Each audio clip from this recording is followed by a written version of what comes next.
안녕하세요. 캐빈 베이스먼트 허정국입니다. 오늘 영상에서는요, LG에너지솔루션에 대한 이야기를 좀 보내보려고 해요. 왜 LG에너지솔루션이 사실 엄청 화두가 됐었던 거는 시간이 좀 지나기는 했어요. 하지만 왜 지금 뒤늦게 에너지솔루션 이야기를 꺼내느냐? 최근에 에너지솔루션의 이제 최대 주주인 LG화학이 엄청 많이는 아니지만 LG에너지솔루션 지분을 조금 처분했던 걸로 공시가 난 걸로 제가 알고 있어요. 그래서 엄청 많이 팔아서 주가가 크게 떨어지거나 한 거는 아니고, 또 최근에 2차 전지가 워낙 강세잖아요. 그래서 주가 하락이 있었던 거는 아닌 걸로 제가 기억을 하고 있는데, 주주분들 중에서 걱정을 표하시는 분들이 조금 계시더라고요. 이게 계속해서 팔게 되는 거 아니냐. 그래서 왜 이런 구조가 가능했고, 애초에 LG에너지솔루션을 분할하고 상장하는 과정에서 LG화학이 했던 결정들 때문에 이번에 LG화학이 LG에너지솔루션 주식을 팔 수 있는 그런 초석이 마련이 됐거든요. 그래서 과거로 돌아가서 LG에너지솔루션이 어떤 과정을 통해서 신설된 회사인지를 좀 말씀드려 볼게요. 원래 에너지솔루션이라는 회사는 없었어요. 그렇죠.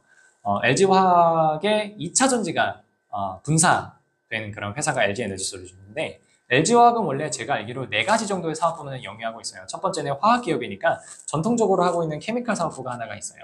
그리고 두 번째가 2차 전지 사업부였고요. 세 번째가 첨단 소재 사업부였는데, 이 첨단 소재 사업부는 사실상 배터리 2차 전지에 들어가는 양극재 혹은 그 소재와 관련된 사업부라고 보시면 되고요. 네 번째가 과거에 LG화학이 LG생명과학을 합병하면서 들어온 바이오 신약 개발 관련된 사업부가 들어와 있다고 보시면 되고요. LG화학이 LG에너지솔루션을 분사 혹은 분할하는 과정에서 선택했던 것이 물적 분할입니다. 그러면서 그때 굉장히 말이 많았어요. 얼핏 그냥 느낌만 가지고 있는 분들도 LG 물적 분할이 나한테 그렇게 유리한 건 아니다 라고 생각을 하시고 정말 이악 물고 반대를 했었던 그런 케이스가 LG에너지솔루션 물적 분할인데, LG화학이 그리고 LG그룹이 LG에너지솔루션을 물적 분할이라는 형태를 통해서 분할했어야만 하는 이유에 대해서 제가 지금 좀 정리를 해드리려고 해요. 물적 분할은요, 그냥 정리를 해드리면 돈이 필요해서 하는 겁니다. 2차 전지는 앞으로 고성장할 산업이기는 한데 돈이 많이 필요한 산업이에요. 공장도 여러 가지로 지어야 되고 여러 가지 투자가 필요해서 돈이 필요한데, 원래는 LG화학 안에 있었던 2차 전지 사업부인 상태에서는 돈을 조달하기가 어려웠어요. 그 왜 어려웠는지 구조는 조금 이따가 다시 구체화해서 말씀드릴게요. 그래서 LG에너지솔루션으로 2차 전지 사업부를 똑 떼어내서 그 친구가 다시 평가를 받게 되면 돈을 많이 조달할 수 있다라는 관점이었어요. 자, 그러면 분할을 했을 때 기업을 분할하는 방법은 2가지가 있습니다. 첫 번째가 물적 분할이고요. 두 번째는 인적 분할입니다. 2개가 어떻게 다른지 회계적으로는 설명을 안 드릴게요. 다만 그림으로 그려드리면, 물적 분할은 회사를 밑으로 찢어내리는 거예요.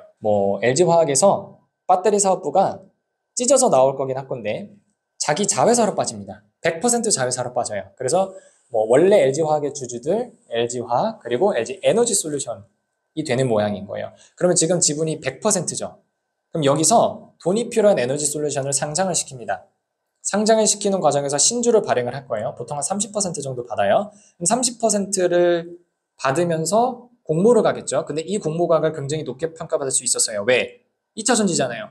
원래 LG화학 안에 들어있을 때는 4개 사업부 중에 하나였다면 지금 별도의 회사가 됐으니까 아주 평가를 기깔나게 받을 수 있는 그런 조석이 됐다고요. 그럼 LG화학이 엔소를 100% 들고 있는 상황에서 30% 정도의 신규 유상증자를 받는다고 해도 지분율이 한 82%? 80% 정도까지밖에 안 떨어지는 거죠. 그렇게 되면 LG화학 입장에서는 LG화학의 2차 전지 사업부에 대한 지분율을 사실상 거의 잃지 않으면서 2차 전지 사업부가 필요한 자금을 굉장히 슬기롭게 조달할 수 있는 상황이 된 거죠. 그래서 물적 분할을 선택을 했던 거예요. 그러다 보니까 이미 한 80몇 % 여전히 들고 있다는 말씀드렸잖아요. 그러니까 LG화학이 앞으로 돈이 필요할 때 평가를 높게 받는 LG에너지솔루션 주식을 조금씩 팔아도, 야금야금 팔아도 어차피 80%를 들고 있는 거의 완전 자회사이기 때문에 지배력이 흔들리지 않아요. 지배력이 막 30%, 20%그 밑으로 흘러내리게 되면 이제 경영권에 문제가 생길 수 있는데, 이미 80% 이상을 지배하고 있는 기업이기 때문에 여기서 몇 %씩 팔아도 문제가 없다는 거죠. 그리고 최근에 아주 야금야금이긴 하지만 그 결과가 있었어서 이제 소액주주분들이 조금 우려를 표하셨던 거고요. 그러면 이러한 문제점이 있었는데 엔솔이 돈이 필요해서 물적 분할을 했다고 하면 그 돈을 벌기 위해서 물적 분할이 아니라 다른 수단을 쓸 수 있지 않았을까? 라는 다른 전략들에 대해서 대안을 생각해 볼 수가 있어요. 첫 번째로는 아까 제가 물적 분할 말고 인적 분할이 있다고 그랬죠. 인적 분할을 생각해 볼 수 있어요. 인적 분할은 뭐냐면 방금 전에 물적 분할을 제가 밑으로 찍는 거라 그랬어요. 인적 분할을 옆으로 찍는 거예요. 회사를 그냥 동일한 이제 평행선상에서 옆으로 찍게 되면 원래 물적 분할은 LG화학이 엔소를 100% 갖게 되는데 인적 분할은요. LG화학의 원래 주주들이 남아있는 LG화학 지분, 새로 생긴 LG에너지솔루션 지분을 동시에 갖게 됩니다. 최대 주주 기준으로 하면 LG화학의 최대 주주는 LG예요. 주 LG, 지주회사죠. 앞에 물적 분할에서처럼 LG화학이 엔소를 들고 있게 되는 게 아니라 LG가 LG화학과 LG에너지솔루션을 들고 있게 돼요. 자, 이 구조에서 어떤 문제가 발생을 하냐면 인적 분할을 떼어내면요.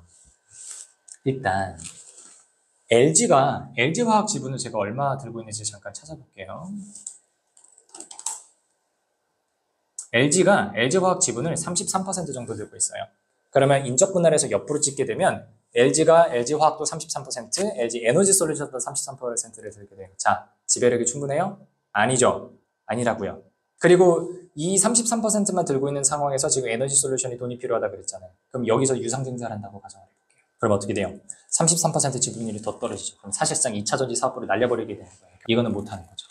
인적 분할하게 돼서 거기서 돈을 조달하게 되면 원래 LG화학의 최대 주주인 주 LG가 지분율이 그렇게 절대적이지 않았기 때문에 2차전지 사업부 에너지솔루션이 필요한 자금을 조달받는 과정에서 LG그룹의 지배력을 잃어버리게 됩니다. 인적 분할은 그래서 생각할 수가 없어요.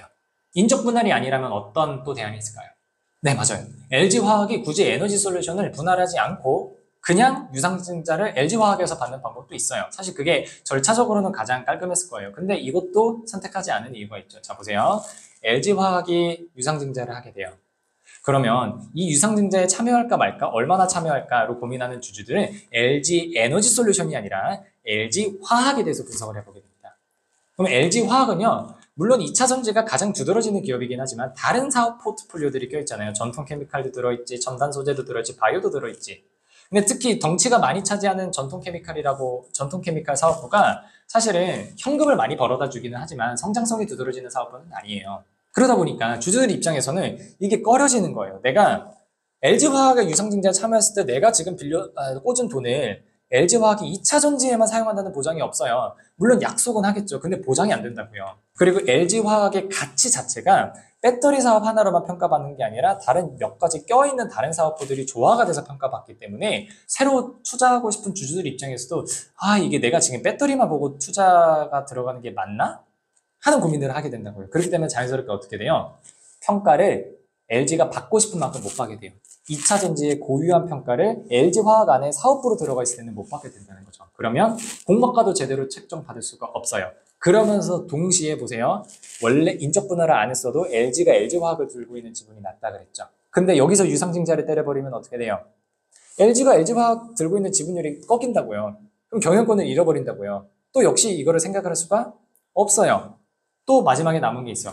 어떤 식으로든 해서 뭐 유상증자, 뭐 공모받고 뭐 상장하고 그런 주주의 자본을 끌어들이는 게 아니라 그냥 돈을 빌리면 되지 않느냐 라고 할 수 있어요. 그리고 LG화학 안에 있는 상태에서 차입금을 빌리게 되면 LG화학은 전통 케미칼에서 나오는 캐시플로우를 활용해서 이자를 잘 갚아줄 수가 있죠. 그러면서 이제 캐시 자체는 은행에서 들어온 캐시 자체는 2차전지에 투자를 하고 이자는 케미칼 사업부에서 내고 이것도 생각을 해볼 수 있을 거예요. 물론 케미칼 사업부에 있는 직원들은 굉장히 싫었겠지만 그룹 입장에서는 그런 전략을 짤 수도 있었던 거예요. 하지만 여기서도 문제가 있어요.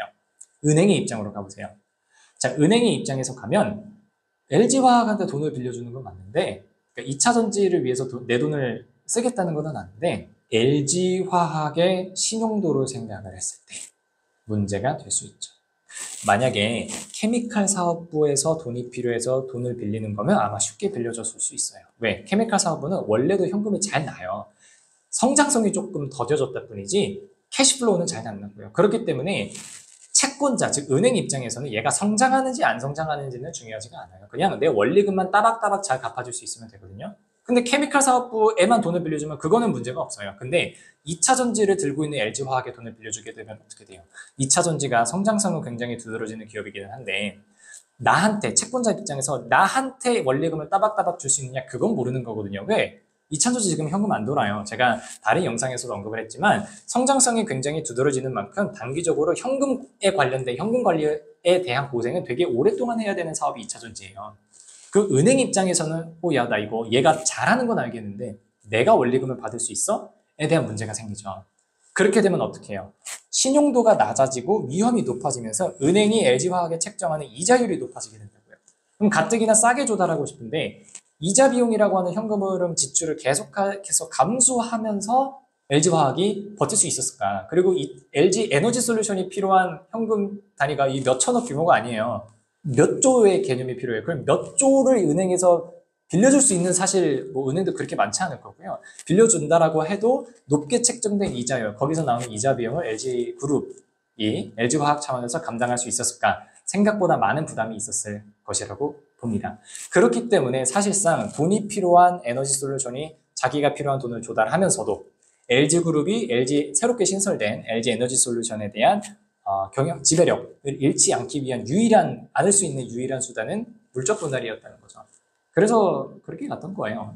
물론 뭐 그 과정에서 주주들이 반대하는데 그거에 대해서 어떻게 생각하냐. 제가 주주였어도 뭐 여러 가지 이유로 반대를 하기는 했을 거예요. 그래서 제가 뭐 주주들의 반대편에 서 있는 건 아니에요. 하지만 기업도 그런 플랜을 짰어야만 하는 맥락이 또 어느 정도 있다는 거죠. 물론 최근에 LG화학이 자기가 돈이 필요해서 판 거기는 해요. 지금 보니까 에너지솔루션 지분 판 것도 뭐 그렇게 긍정적으로는 생각하지 않습니다. 이렇게 한번 팔게 되면 주주들이 신뢰가 떨어져요. 언제도 팔 수 있잖아요. 자기가 경영권이 위협받지 않는 선에서는 LG 에너지솔루션 주식을 계속 팔 수가 있다고요. 모회사인 LG화학이. 그러면 주주들은 계속해서 위에 있는 LG화학이 주식을 대량으로, 자기들한테는 대량일 거 아니에요. LG화학 입장에서 조금 파는 건데 소액주주 입장에서 왕창 파는 거라고요. 그럼 주가가 떨어지는 걸 계속해서 두려워해야 되는 그런 상황에 처할 수도 있다는 거죠. 그래서 오늘은 애초에 한 2년 전으로 돌아가서 LG화학이 LG 에너지 솔루션을 물적 분할이라고 하는 전략을 통해서 분할할 수밖에 없었고, 그렇게 공모를 받을 수밖에 없었던 이유 해서 최근에 있었던 LG화학의 LG 에너지 솔루션 주식 소량 매도권에 대한 그 초석이 왜 만들어질 수밖에 없었는지를 말씀을 드렸고요. 너무 기업을 그냥 단순하게 내 지분이 문제가 있는 것 같아라고 해서 욕하기만 하기보다는요, 다양한 관점, 다양한 방면에서 이 상황을 분석해보고 해석해보려고 보려고 하는 그런 습관을 좀 들이셨으면 좋겠는 마음에서 이 영상을 찍었습니다. 도움이 되셨기를 바랍니다. 감사합니다.